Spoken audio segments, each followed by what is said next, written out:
So, in this segment, we're going to be talking about Downing Street scrapping plans for White House style press briefing. So, this is truly embarrassing that they spent, 2.6 million on a venue to host the White House style press conferences.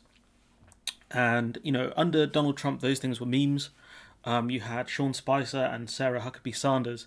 And then under, I think Biden has Jen Psaki, who does, she pwns Fox News people, but then, she doesn't give straight answers either. And that's the whole point. The reason why they did this was to take pressure off Johnson and the other ministers from press conferences.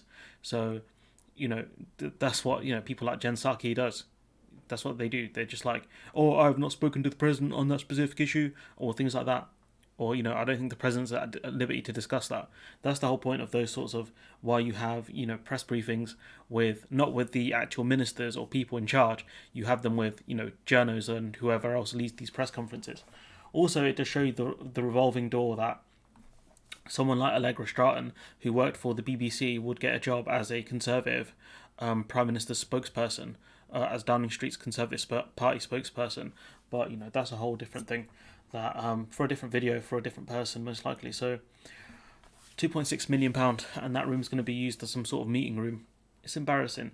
So the Prime Minister's media chief, Allegra Stratton, who had been due to front the briefings, has now confirmed her move back to the BBC. So it's that revolving door. She will instead become the spokesperson for the COP26 Climate Summit. The government was criticised for the price tag of its new facilities at number 9 Downing Street, which will now be used by the Prime Minister's and officials. So they spent £2.6 million on a purpose-built press conference room, okay? And they could still use it for press conferences. They just don't need her. They could have Boris Johnson stand there.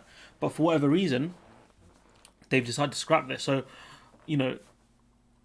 as much as I want to see which contractors were paid to do this room, etc., it does show you how dodgy this government are with taxpayers' money, and this is something that Keir Starmer needs to talk about a bit more. This wastage of money on a vanity project. They had a few Labour people. Angela Rayner, she spoke about it. She said that instead of wasting millions of pounds of taxpayers' money on a pointless vanity project, the Prime Minister should have used the money to give out NHS heroes a pay rise. Obviously, they would need a lot more than £2.6 million. I kind of get what she's saying.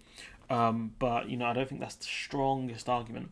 So Oliver Dowden insisted the venue was not a waste of money, adding that the room was previously used for press conferences, had now been too small and was not fit for purpose. I mean, it worked for, the last 2 decades of press conferences. Fair enough, we've had more press conferences now because of COVID, but you're saying it just suddenly didn't become fit for purpose, especially when journalists ask questions from home? It's ridiculous. He said the modern press facility was similar to that what other leaders had around the world and would be used by future governments, not just the current one. Well, obviously not, because the current government aren't even using it, so I doubt future governments are going to use it. So, the plan to hold televised press conferences similar to that seen in the United States was announced by Johnson last year. He said daily televised corona briefings being held at the time showed the public wanted more direct, detailed information from the government, which, it was mainly when they announced lockdowns and stuff. I don't think the views were actually that high.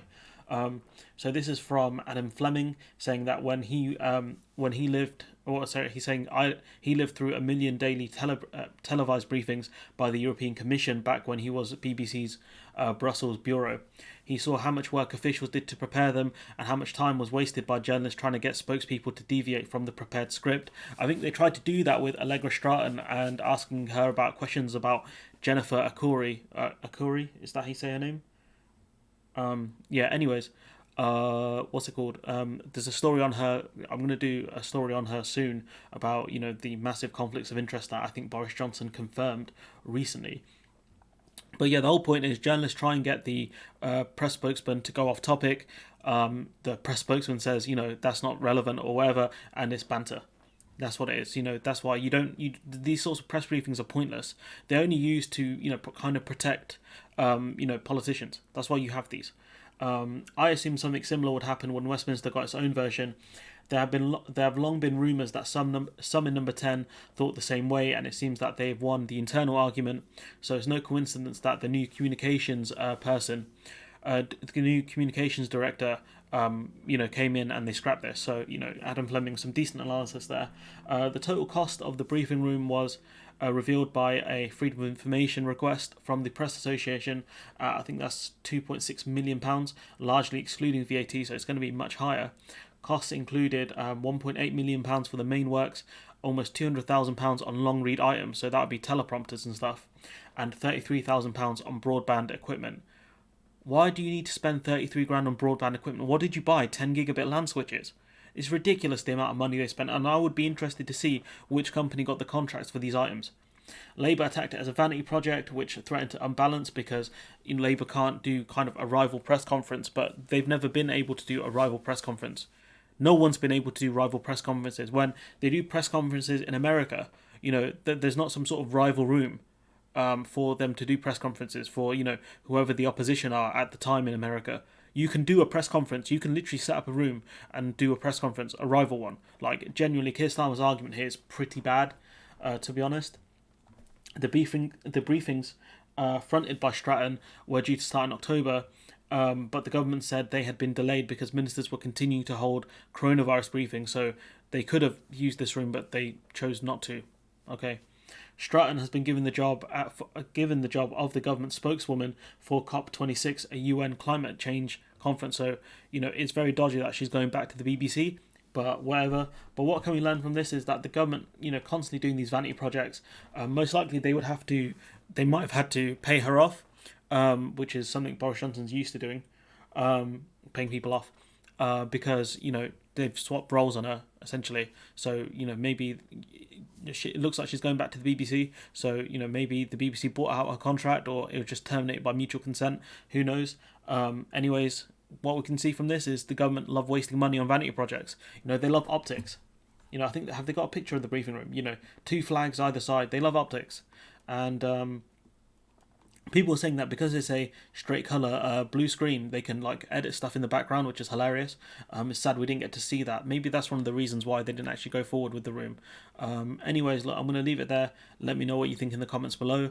Like, comment, share, subscribe. No money for the people or for the NHS, but we've got money for vanity projects. Like, comment, share, subscribe, and hopefully I'll see you in the next one.